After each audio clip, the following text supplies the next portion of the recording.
नमस्कार दोस्तों, मैं हूँ ऋचा सिन्हा और मेरे चैनल पे आप सभी का बहुत बहुत स्वागत है। आज हम बात करने वाले हैं कार्तिक पूर्णिमा से संबंधित। दोस्तों, पृथ्वी के प्रारंभ से ही एक तिथि बड़ी ही खास रही है। ये तिथि है कार्तिक पूर्णिमा की। इसका महत्व सिर्फ वैष्णव भक्तों के लिए ही नहीं अपितु शैव भक्तों के लिए भी बहुत अधिक होता है। पुराणों की कथा के अनुसार भगवान शिव ने त्रिपुरासुर नामक महाबली असुर का वध इसी दिन किया था। इससे देवगण बहुत प्रसन्न हुए और भगवान विष्णु ने शिव जी को त्रिपुरारी नाम दिया, जो शिव के अनेक नामों में से एक है। और इसी खुशी में सभी देवी देवताओं ने भगवान शिव की नगरी काशी में उत्सव मनाया और दीपदान किया। तभी से प्रत्येक वर्ष कार्तिक पूर्णिमा पर देव दीपावली का पर्व मनाया जाता है और इसी कारण कार्तिक पूर्णिमा को त्रिपुरारी पूर्णिमा के नाम से भी जाना जाता है। साथ ही ऐसी मान्यता है कि भगवान विष्णु का प्रथम अवतार अर्थात मत्स्य अवतार इसी दिन हुआ था। इस अवतार में भगवान विष्णु ने मछली का रूप लिया था। भगवान विष्णु को यह अवतार वेदों की रक्षा, प्रलय के अंत तक सप्तऋषियों, अनाजों एवं राजा सत्यव्रत की रक्षा के लिए लेना पड़ा था, जिससे कि पुनः सृष्टि का कार्य आसान हुआ। और दोस्तों, इस वर्ष अर्थात 2022 में कार्तिक पूर्णिमा का व्रत एवं पूजन किस दिन किया जाए, इस बात को लेकर थोड़ी सी असमंजस की स्थिति बनी हुई है, क्योंकि इस वर्ष कार्तिक पूर्णिमा के शुभ अवसर पर चंद्र ग्रहण भी लग रहा है। तो सर्वप्रथम जान लेते हैं कि कार्तिक पूर्णिमा का व्रत एवं पूजन और देव दीपावली आपको किस दिन मनाना चाहिए।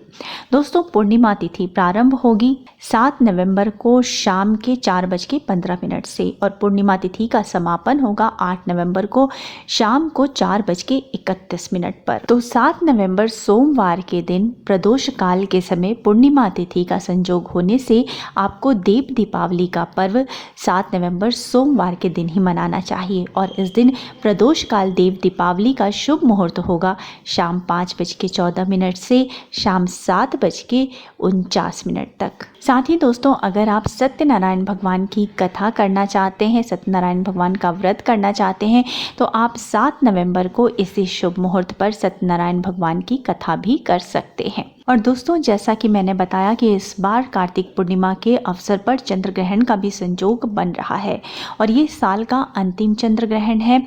यह चंद्र ग्रहण पूर्ण चंद्र ग्रहण होगा और भारतीय समय के अनुसार साल का ये अंतिम चंद्र ग्रहण 8 नवंबर मंगलवार के दिन लगेगा और चंद्र ग्रहण प्रारंभ होगा शाम 5:32 से और चंद्र ग्रहण का समापन होगा शाम 6:18 पर। चंद्र ग्रहण का सूतक काल सुबह 9:21 पर ही प्रारंभ हो जाएगा और समाप्त होगा शाम 6:18 पर। अर्थात 8 नवंबर मंगलवार के दिन जो है पूरे दिन सूतक का समय होगा। तो इस बीच में जो है भगवान का स्पर्श करना या पूजा करना वर्जित माना गया है। और 8 नवंबर मंगलवार के दिन जब चंद्र ग्रहण समाप्त होगा तब तक पूर्णिमा तिथि भी समाप्त हो गई रहेगी। तो अगर आप पूर्णिमा का व्रत करना चाहते हैं, सत्यनारायण भगवान की कथा करना चाहते हैं, तो आप 7 नवंबर सोमवार के दिन कर सकते हैं या फिर 8 नवंबर को सुबह 9:21 से पहले कर सकते हैं। अर्थात इस वर्ष कार्तिक पूर्णिमा 2 दिन मनाई जाएगी, 7 नवंबर सोमवार के दिन और 8 नवंबर मंगलवार के दिन। परंतु 8 नवंबर मंगलवार के दिन चंद्र ग्रहण होने से सूतक काल के दौरान भगवान का स्पर्श वर्जित माना गया है।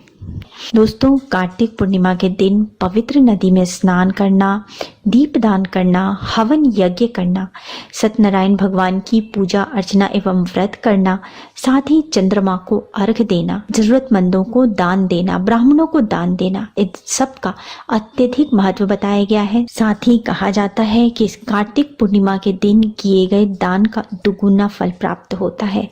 कार्तिक पूर्णिमा वाले दिन सुबह सवेरे जल्दी उठे, स्नान आदि से निवृत्त होकर के स्वच्छ साफ वस्त्र धारण करें। अगर दोस्तों हो सके तो अगल बगल कोई पवित्र नदी हो तो उसमें स्नान करें।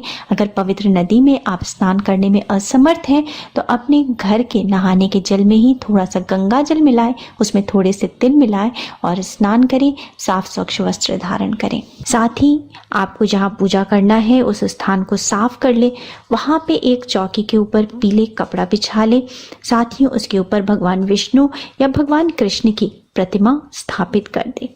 सबसे पहले आपको व्रत करने का संकल्प लेना है। हाथों में थोड़े से पुष्प, और थोड़े से गंगा जल और आपको दक्षिणा लेकर के और सत्यनारायण भगवान की कार्तिक पूर्णिमा का व्रत करने का आपको संकल्प लेना है और इन सब चीज़ों को वहाँ पे भगवान के आगे छोड़ देना है। फिर आपको भगवान श्री गणेश की विधिवत पूजा करनी है। इसके बाद आपको भगवान विष्णु की विधिवत पूजा करनी है। भगवान विष्णु की पूजा में आपको 3 चीज़ों का होना अत्यधिक आवश्यक है। एक तो आपको फल के रूप में केला होना अत्यधिक आवश्यक है। दूसरे प्रसाद रूप में आप पंजीरी बना ले, आटे को शुद्ध घी में भून करके और उसमें चीनी मिला करके प्रसाद तैयार कर ले। साथ ही तुलसी दल का होना भी अत्यधिक आवश्यक है। इसके अलावा आपको पूजा में पंचामृत तैयार कर ले, दूध में थोड़े से शक्कर या गुड़ मिला के उसमें केले, शहद, सूखा मेवा मिला करके पंचामृत तैयार कर ले। उसमें तुलसी दल का भी होना आवश्यक है। ये सारी चीजें आप पहले से तैयार कर ले। उसके बाद भगवान विष्णु की विधिवत पूजा करें, उन्हें पहले हाथ जोड़ करके प्रणाम करें, उनका आवाहन करें, उनको बुलाएं। उसके बाद उन्हें स्नान कराएं, पहले पंचामृत से स्नान कराएं, फिर शुद्ध जल से स्नान कराएं, वस्त्र अर्पित करें, पीले रंग का वस्त्र अर्पित करें। उसके बाद उन्हें जो है आप चंदन, धूप दीप दिखाएं, पुष्पमाला अर्पित करें, भोग लगाएं, प्रसाद अर्पित करें। उसके बाद आप पुरुष सूक्त का जप कर सकते हैं, गीता का पाठ कर सकते हैं, सत्यनारायण भगवान की कथा पढ़ें और इसके बाद आपको भगवान की आरती करनी है, उनसे क्षमा प्रार्थना करनी है। इस प्रकार से पूजा करने के बाद सारे दिन मन ही मन भगवान का नाम लेते रहें और शाम के समय आपको पुनः से भगवान को भोग लगाना है और उनकी आरती करनी है। इस प्रकार से भगवान सत्यनारायण भगवान की पूजा करनी है। और शाम की आरती के बाद आप एक समय अन्न ले सकते हैं, भोजन कर सकते हैं। शाम के समय जो आप अन्न और भोजन करेंगे वो भी शुद्धता से बना हुआ होना चाहिए, सेंधा नमक में बना हुआ होना चाहिए, उसमें लहसुन प्याज का प्रयोग ना करें। साथ ही इस दिन भगवान विष्णु के साथ साथ माता लक्ष्मी की भी पूजा अर्चना करनी चाहिए। माता लक्ष्मी को शाम के समय चावल का खीर बना करके उसमें थोड़ी सी केसर मिला करके और माँ लक्ष्मी को अर्पित करें, उनकी आरती गाएं और उनसे प्रार्थना करें। इसके साथ साथ शाम के समय चंद्रोदय के बाद भगवान चंद्रदेव को अर्घ दें। लोटे में जल लेकर के उसमें थोड़े से गंगा जल मिलाएं, उसमें थोड़ा चावल और थोड़ा सा दूध मिला करके अर्घ के लिए तैयार कर ले। चंद्रोदय के बाद भगवान चंद्रमा की पूजा अर्चना करनी है। उन हाथ जोड़कर प्रार्थना करें, उन्हें धूप दीप दिखाएं, उन्हें प्रसाद अर्पित करें और उसके बाद उनको अर्घ दें। अर्घ देते हुए आपको एक मंत्र बोलना है। यह मंत्र है ओम सोमाय नमः। इस मंत्र को बोलते हुए भगवान चंद्रदेव को अर्घ दें। अपने स्थान पे खड़े खड़े आपको 5 बार, 7 बार, 11 बार ऐसी परिक्रमा करनी है, मंत्र बोलते रहना है और उसके बाद भगवान से क्षमा मांगनी है। भगवान चंद्रदेव आप पे कृपा करें, ऐसी आप उनसे प्रार्थना करें। इसके साथ ही दोस्तों कार्तिक पूर्णिमा वाले दिन आपको माँ तुलसी के सामने एक बड़ा सा दीपक शाम के समय अवश्य जलाना चाहिए। हाथ जोड़कर उनसे प्रार्थना करनी चाहिए और ओम नमो भगवते वासुदेवाय मंत्र का जप करते रहना है। दोस्तों ये बहुत अचूक उपाय भी है। कहा जाता है इससे भगवान विष्णु के साथ साथ माता लक्ष्मी की भी कृपा प्राप्त होती है। और अगर आप हमेशा हर पूर्णिमा और एकादशी को इस उपाय को दोहराते हैं तो आपकी सारी मनोकामनाएं पूर्ण होती है।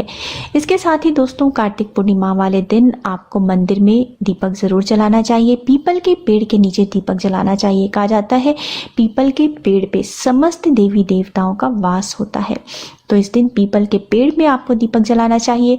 नदी में दीपदान करना चाहिए। दोस्तों कार्तिक पूर्णिमा वाले दिन ब्राह्मणों को दान देने का तो फल मिलता ही है, साथ ही अगर इस दिन आप बहन, भांजे, बुआ आदि को दान देते हैं तो उससे विशेष पुण्य की प्राप्ति होती है। उम्मीद है आपको मेरा आज का वीडियो पसंद आया होगा। वीडियो पसंद आया है तो वीडियो को लाइक ज़रूर कर दीजिएगा, परिवारजनों के साथ, दोस्तों के साथ शेयर कीजिएगा और मेरे चैनल को सब्सक्राइब करना मत भूलिएगा। मिलते हैं अगले वीडियो में, तब तक स्वस्थ रहिए, सुरक्षित रहिए और अपना बहुत बहुत ध्यान रखिए। जय माता दी।